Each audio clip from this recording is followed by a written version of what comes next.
Hi అండి. అందరికీ నమస్తే. ఈరోజు నేను మీకు మా నెల్లూరులో ఎంతో ఫేమస్ అయిన మసాలా వడలు చేసి చూపించబోతున్నాను. ఇది మాకు చాలా చాలా ఇష్టమైన స్నాకు.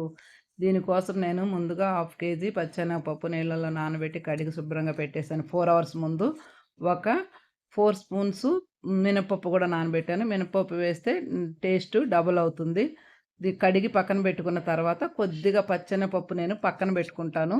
ఎందుకంటే లాస్ట్‌లో వీటిని పిండి గ్రైండ్ చేసిన తర్వాత కలుపుతాను. గ్రైండర్ ఉంటే గ్రైండర్‌లో వేసుకోవచ్చు. లేదా నేను మిక్సీలో 2 సార్లు వేసుకుంటున్నాను. వేసుకొని దీనిలో కలిపేవి అల్లము, వెల్లుల్లి, 2 ఎండుమిర్చి, 2 పచ్చిమిర్చి, కారము మీకు తగినట్టు కొంచెం ఎక్కువ కావాలంటే ఎక్కువ వేసుకోండి. తగ్గించాలనుకుంటే తగ్గించుకోండి. మీ ఇష్టం అది. సాల్ట్ వేసి బరకగా గ్రైండ్ చేసుకోవాలి. మరీ మెత్తగా గ్రైండ్ చేయకూడదు. గుర్తుపెట్టుకోండి. బరకగా ఉంటేనే మనము తినేటప్పుడు ఈ వడలు నోటికి బాగా క్రిస్పీగా కరకరలాడుతూ ఉంటాయి. మనము గ్రైండ్ చేసుకున్న పిండి మొత్తాన్ని ఒక గిన్నెలో వేసుకొని ఒక 2 స్పూన్లు బియ్యం పిండి కలుపుకోండి. రైస్ ఫ్లవర్ అది కలుపుకుంటే కొంచెం క్రిస్పీగా వస్తుంది.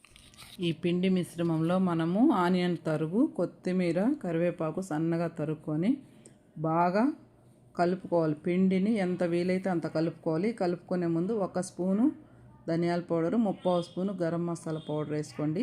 ఈ రెండు కూడా బాగా మిక్స్ చేసుకోవాలి. చేతితో బాగా పిసికి కడిగితే ఈ ఆనియన్లో ఉండే ఈ జ్యూస్ అంతా కూడా పిండికి బట్టి మంచి ఫ్లేవర్ని ఇస్తుంది. బాగా కలిపి పక్కన పెట్టుకోవాలి. పిండి ఒక 10 నిమిషాలు నానింది చూడండి. బాగా మృదువుగా అయిపోతుంది. దీన్ని మళ్ళీ ఇంకొకసారి బాగా కలిపి మనము చిన్న చిన్న ముద్దలుగా తీసుకొని ఒక చేత్తోనే నేనైతే ఒకే చేత్తోనే వేస్తాను. రెండో చేయి పెట్టుకొని చిన్నవి చేసుకోవాలి. మసాలా వడ అంటేనే చిన్నది ఉంటుంది. ఇప్పుడు స్టవ్ పైన బాండ్లో పెట్టుకొని మనకి కావలసినంత నూనె దానిపైన వడలకి సరిపడే డీప్ ఫ్రైకి సరిపడేంత నూనె వేసుకోవాలి. నూనె వేసుకొని పిండిని చిన్న ముద్దలుగా తీసుకోండి. ఇందాక కూడా చెప్పాను నేను. చిన్న ముద్దలు తీసుకొని చిన్న వడలు వేసుకున్నారనుకోండి చూసేదానికి బాగుంటాయి. మనకి తినేదానికి కూడా ఈజీగా ఉంటుంది. పిల్లలకి ఇచ్చినా కూడా వేస్ట్ చేయకుండా చిన్నవి ఇస్తే ఒకటి తినేస్తారు. పెద్దది ఇచ్చామంటే సగం తిని సగము పడేస్తారు.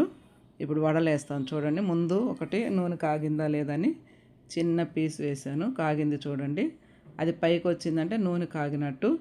నేనైతే శనగ నూనె పోసాను. ఈ శనగ నూనె మరి నురుగు వస్తుందో ఏమో చూడాలి. నురుగు వస్తుందండి.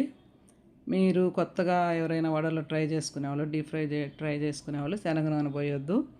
సన్ఫ్లవర్ ఆయిల్ ఇంకా వేరే మీరు వాడుకున్న ఆయిల్స్ ఏమైనా ఉంటే అవి పోసుకోండి. ఇప్పుడు చూడండి శనగ నూనె బాగా పైకి వస్తుంది.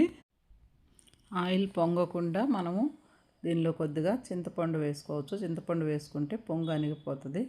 మనం మిగతా వడలు కూడా ఆయిల్కి ఎన్ని పడతాయో అన్ని వడలు కరెక్ట్గా వేసుకోవాలి. ఎక్కువ వేసుకున్నారనుకోండి ఒకదానికొకటి తగిలి అవి పొడిగా అయిపోయే ప్రమాదం ఉంది. వడలు వేసిన వెమ్మటే కలబెట్టొద్దు. మంటని మీడియం ఫ్లేమ్కి అడ్జస్ట్ చేసుకోండి. హై ఫ్లేమ్లో కానీ మీరు వడలు కాల్చామంటే డీప్ ఫ్రై ఐటమ్స్ ఏవైనా సరే హై ఫ్లేమ్లో కాలిస్తే పైన మాడిపోతాయి, లోపల మెత్తగానే ఉంటాయి. ఇప్పుడు చూడండి వడ మొత్తము ఈవెన్గా కాలిపోయినాయి. బాగా మంచి కలర్ వచ్చాయి. ఇవన్నీ ఒక జల్లెల్లో స్టైనర్లో వేసుకుంటే ఆ మిగతా నూనె కూడా దాంట్లో కారిపోతుంది. అది కారిపోయిన తర్వాత మనము ఒక ప్లేట్లోకి ఈ వడలన్నిటినీ వేసేసుకోవచ్చు. నెక్స్ట్ కూడా సేమ్ రిపీట్ చేయాలి. మనము ఆయిల్ ఇప్పుడు చూడండి చింతపండు వేసి తీసిన తర్వాత ఆయిల్ పొంగు మొత్తము అణిగిపోయింది. ఇంకా పెద్దగా పొంగదు అది. ఈ రెండో ట్రిప్ కూడా మనము ఎన్ని వడలు పడతాయో అన్ని వడలు వేసుకొని నిదానంగా అన్నిటిని మనం చేసుకున్న పిండి మొత్తము కాల్చుకున్నామంటే మనకి ఎంతో టేస్టీగా ఉండే మసాలా వడలు రెడీ అయిపోయినాయి. చూడండి అసలు చూస్తుంటేనే నోరు ఊరిపోతుంది. చాలా క్రిస్పీగా ఉంటాయి ఇవి తింటుంటే కూడా. ఈ వడలను చూస్తుంటే మీకు కూడా నోరు ఊరుతుంది కదా. తప్పకుండా చేసుకోండి. నా ఛానల్ ఫస్ట్ టైం చూసేవాళ్ళు సబ్స్క్రైబ్ చేయండి.